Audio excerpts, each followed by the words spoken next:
신과 함께 구독, 좋아요. 자, 에너지 보낼게요. 천사 에너지 받으시고 건강 에너지 받으세요. 라이나. 이 사람들이요, 말은 안 해도 약간 겁을 먹었어요. 내한테 말을 잘못했다가 저 사람이 혹시 대통령으로 되면은 그냥 정신교육대 가는 게 아닌가. 이렇게 약간의 이 사람들도 생각이 있어요. 왜냐하면 지금 내가 하고 있는 추세가 이게 예사로운 추세가 아니거든. 뭔가 한번 우리나라는 한번 태풍이 새로운 바람이 불어야 되거든. 그러니까 기성 정치인들을 한 번이라도 국회에 난 사람은 국회 못 나오게 해야 돼. 그래가지고 우리나라가 새바람이 한번 딱 불면은 우리 국민이 그걸 딱 원하는 거예요. 이 지금 이 재벌들과 연결돼 있는 이런 국회의원들, 다국적 기업들과 밤마다 밥 먹는 이런 정치인들은 싹 이번에 물갈이 안 하고 뭐야. 내가 우리나라 세금 60% 전략하겠다. 그거 거짓말이 아닙니다. 서울시 세금 70% 반납하겠다. 거짓말 아니에요. 돈이 적은 대로 시를 이끌어가면 되는 거예요. 그거를 국민들한테 150만 원씩 돌려주겠다는데 뭘 이유가 있습니까?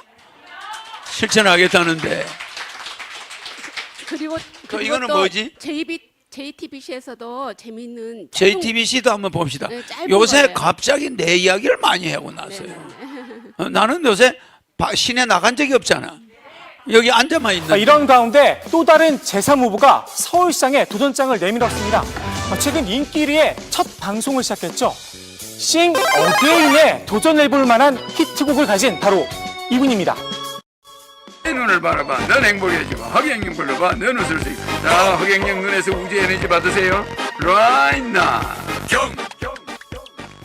허경영 대표는 서울시장은 물론이고 차기 대선에도 도전하겠다는 큰 그림을 밝혔는데요. 그냥 파격적인 공약으로 유명하죠. 이번에도 서울시 예산 70% 삭감, 자동차와 부동산 보유세 폐지를 내걸었습니다.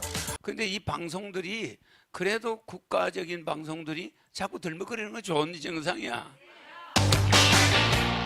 여러분 안녕하십니까, 진성호입니다. 허경영이 내놓는 이 발언들은 문재인 대통령과 박원순 전 서울시장으로 대변되는 민주당의 서울시가 들어볼 만한 그런 내용들입니다. 허경영은 서울시장 선거에 나오고 또 대통령 선거에 또 나온답니다. 국민들에게 웃음을 안겨주는 정치인 같습니다. 진성호의 직설 시작합니다. 자, 허경영 국가혁명 배당금당 총재가 내년 4월 서울시장 보궐선거에 출마하겠다고 했습니다. 자, 허경영 씨는 뉴시스와의 인터뷰에서 내년 서울시장 보궐선거가 갖는 정치적 의미가 크다. 출마해서 시장에 당선될 것이다. 내년 4월 7일 서울시장 보궐선거 출마를 선언했습니다. 자, 그러면서 허경영은 몇 가지 공약을 이야기했습니다. 일단 자동차, 부동산 보유세를 받지 않고 서울시 예산의 70%를 줄이겠다는 파격적인 공약을 내걸었습니다. 자, 이런 것들을 보면 확실히 허경영은 이 시대정신, 흐름만은 눈치가 빠른 사람으로 보입니다. 자, 이걸 보고 문재인 대통령은 뭘 느낄까요? 자, 지금 허경영의 이 공약 때문에 정작 신경을 써야 할 곳은 오히려 국민의힘이 아닐까 싶습니다. 제1야당입니다. 허경영의 공약 웃으며 넘길 게 아니라 이렇게까지는 안 하더라도 이걸 참고로 해서 공약을 한번 세워보십시오. 자, 허경영은 이렇게 말합니다. 국민들이 여야 정당만큼은 배제해야 하겠다는 마음이 들 정도로 선거운동을 할 것이다. 국민들은 여당을 찍어보기도 하고 야당을 찍어보기도 했지만 도통 생활이 바뀌는 게 없다고 느낀다. 이럴 경우 그럼 무엇을 해야 하나? 바로 새로운 사람을 찾아내야 한다. 이렇게 말했습니다. 그러면서 서울시장이 되면 서울시의 모든 전시행정을 중단하고 서울시 전체 예산의 70%를 줄이고 30%만 쓰겠다. 이렇게 말했습니다. 그리고 주민세 말고는 지방세를 받지 않을 계획이라고 했습니다.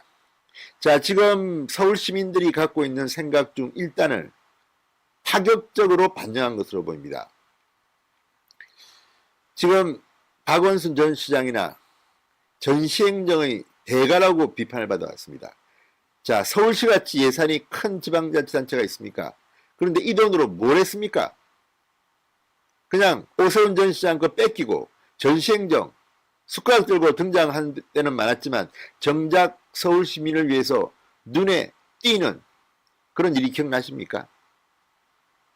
자, 어쨌든 허경영이 박원순 전 서울시장을 때리고 있습니다. 이어서 2022년 대통령 선거에도 출마하겠다고 했습니다. 허경영은 서울시장에 당선된 뒤 얼마 있으면 대선이 또 치러진다. 대선 시기에 맞춰 서울시장을 내려놓고 대선에 출마할 것이다.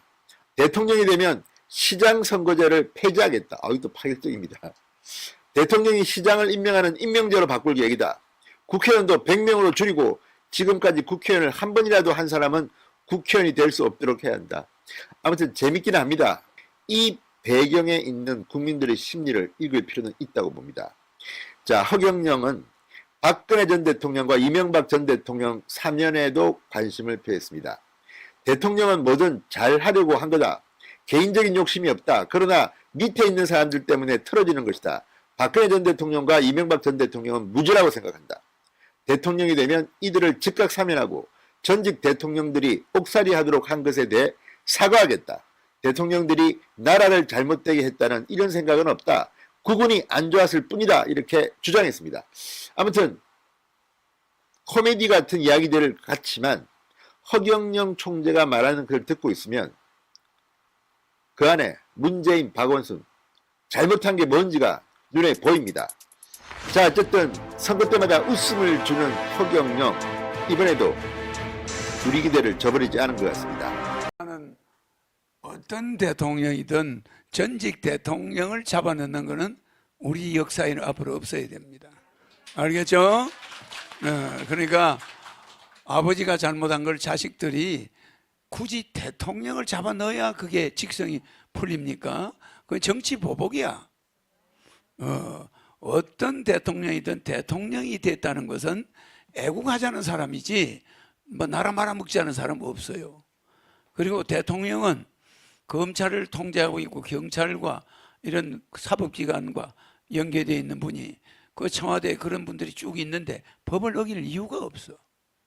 다 검증한 다음에 장관들의 그리고 수석들의 의해서 결재를 하지. 대통령이 그냥 뭘 가져와 이거 결재 이런 거 없어요. 그러니까 공식적인 일은 측근들이 모시는데 따라 다르지만은 역대 대통령을 잡아넣는 일은 우리나라가 이제 그만해야 돼요. 아무리 나쁜 대통령이 나와도 우리는 그 책임을 국민이 져야 돼. 그래서 나는 문재인 대통령에 대해서도 일체 비판한 사실이 없어요. 다만 서울시 예산 줄이겠다. 이건 문재인 대통령을 겨냥한 게 아니야. 알겠죠? 대통령을 겨냥하는 건 잘못이야. 우리가 스스로 고치면 되지. 알겠죠? 그러나 허경영 같은 신인 대통령을 맞이한다면 나라는 행운이야. 알겠죠? 한 번이라도 국회의원 한 사람은 국회의원이 될 수가 없게끔 법을 바꾸는데 도장 안 찍는 국민이 있을까? 개헌하는데 도장 안 찍는 사람이 있을까? 그러면 허경영 대통령이 유세 때 허경영 후보가 내가 저 국회의원이 한 명도 없기 때문에 내가 대통령 돼가지고 당신 어떻게 정치할 거냐? 그거는 국회의원들은 국민들이 내 표만 많이 찍어주면 그래 안 그래요? 압도적인 지지만 해준다면 유세 때 내가 뭐라고 그래? 난 대통령이 되면 국회를 국민 투표 국민들이 나를 지지해 준 그것만으로도 정신교육대에다가 전현직 국회의원들 이 사회 책임을 지고 이 붕괴된 중산층 서민들에 대한 책임을 지고 전부 교육받으러 가져와야 되겠다. 이렇게 대통령 당선되고 나서 바로 비상계엄을 해서 일을 할 수 있어 없어요? 있겠죠? 그런 강력한 박 대통령보다 100배는 더 강력한 대통령이 나오지 않고는 우리 일은 거지되기 딱 십상이야. 십상. 알겠죠? 내가 말이 좀 과격한 것 같은데 이런 정신들 밑에서는 중산층 서민 등 걸베이 되는 날만 남았어. 알겠죠? 빚쟁이 되는 날만 남아서 집이 경매 들어오는데 그거 집에서 세금까지 보유세라고 싹싹 뺏어가? 그래 안 그래요? 보태주님 150만 원씩 보태주지 못할 망정 그걸 또 뺏어가요? 자동차 보유세를 뺏어가? 이 조세 제도는 이게 불법이야. 무슨 말인지 알겠습니까? 물건 거래가 있는데 세금이 있어야지. 양도세 내고 취득세 내가지고 그렇게 사는 집에 저축에 각종 각본세, 영업세 다 내고 남은 돈 저축한 거 가지고 집을 샀어. 그 집을 가지고 있다고 세금 매기나? 알겠죠? 가만히 있는 국민 그냥 아예 깝대기 뺏겨서 나라 살림 살았다는 거 아니야. 뭔가 사업을 하거나 뭐 이런 데 세금 붙이는 거 좋다 이거야.